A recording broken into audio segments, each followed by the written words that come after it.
Anyone that knows anything about wrestling knows that WrestleMania is a big deal. The biggest of big deals, in fact. So big that some people even think it's bigger than wrestling itself. Whether that's true or not, it's impossible to argue the influence, success or legacy of WrestleMania. 35 years in the making, this monumental sporting event rolled into 2019 off the back of shifting priorities in WWE, with fans pressuring them more than ever to push new names to the top of the pile. So, have WWE listened and made today's WrestleMania tomorrow's proving ground?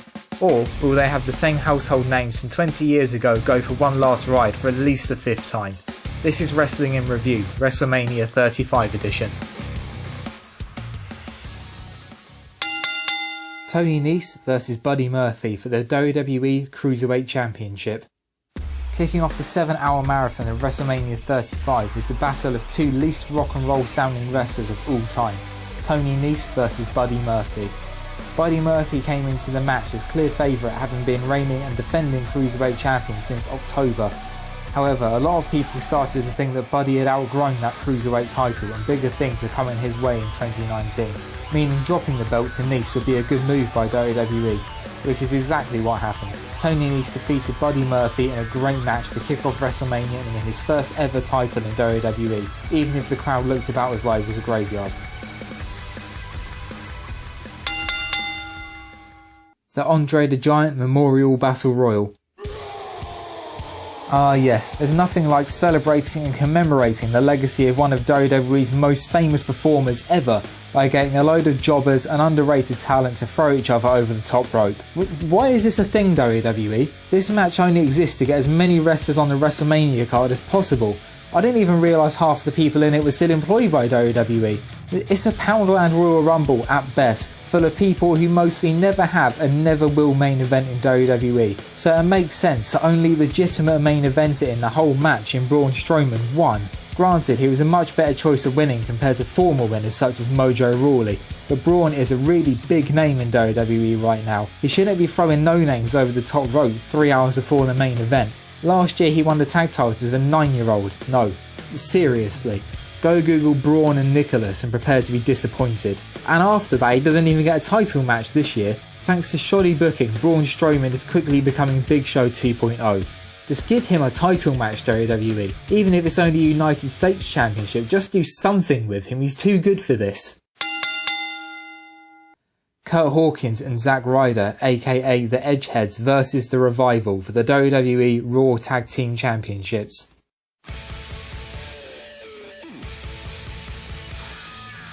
$269.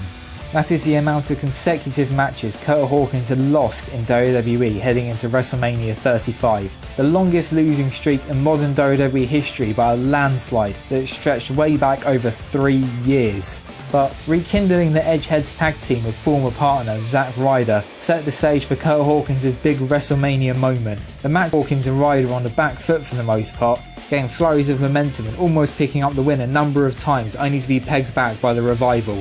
After taking some heavy hits outside the ring, Hawkins lay seemingly unconscious in the ring before he miraculously rolled up The Revival's Scott Dawson to win the Tag Team Championships for the first time in over 10 years. This was undeniably one of the big feel-good moments of WrestleMania.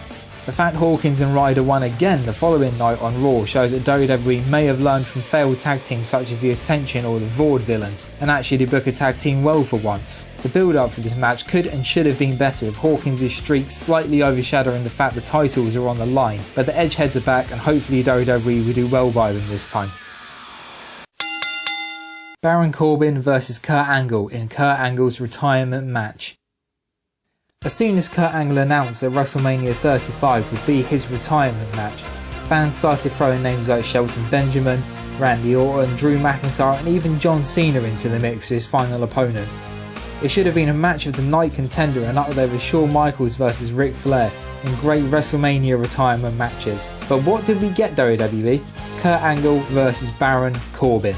A match we've already seen dozens of times on normal Raw tapings, and even they weren't that good. It's admirable that Kurt Angle was trying to make Baron Corbin popular by choosing him as his final opponent, but come on Kurt, you're a legend. The end of a near 20-year career filled with huge title reigns and amazing matches against the greatest performers of all time deserve more than a mid-card bout versus someone who has been voted the most hated wrestler of 2018.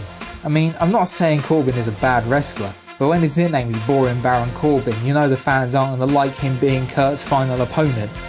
If Kurt Angle wanted to put someone over, he could have picked a young talent people actually want to see, like Aleister Black or Rusev. The fact Lars Sullivan absolutely destroyed Kurt Angle the night after WrestleMania during his retirement speech shows that Baron Corbin's hype as the Angle Slayer didn't even last a day. The whole thing was a shambles, and it probably won't be Kurt's last match anyway because of how bad it was.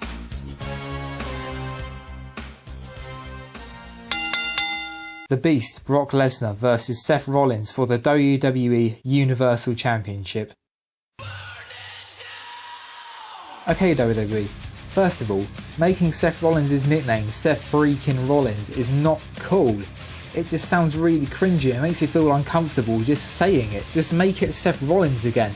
If you're going to give him an edgy nickname, don't make it freaking. It sounds stupid. Anyway, rant aside for now, WrestleMania saw the Beast Slayer, the Skywalker, the freaking one and only Seth Rollins take on the Beast, the Streak Beater, the Perfect Storm, the WWE Universal Champion, Brock Lesnar.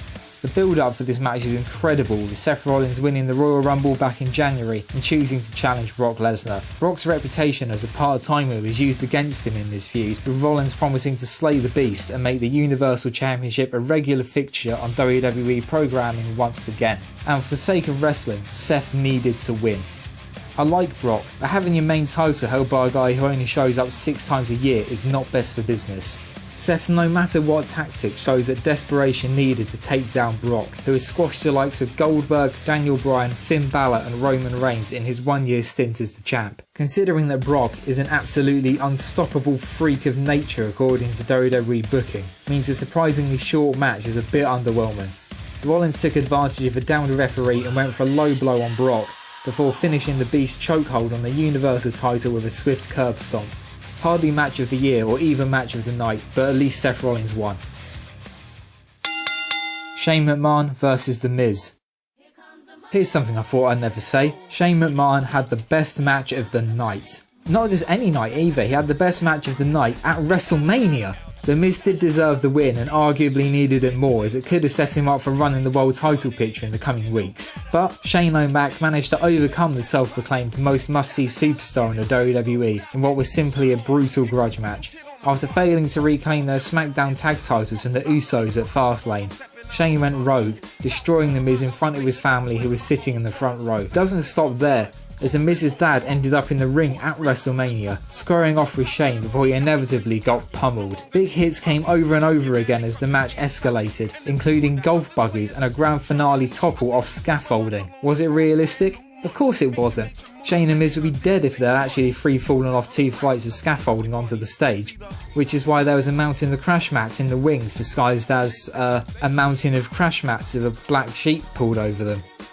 But wrestling isn't meant to be taken seriously or meant to be read like a psychological thriller.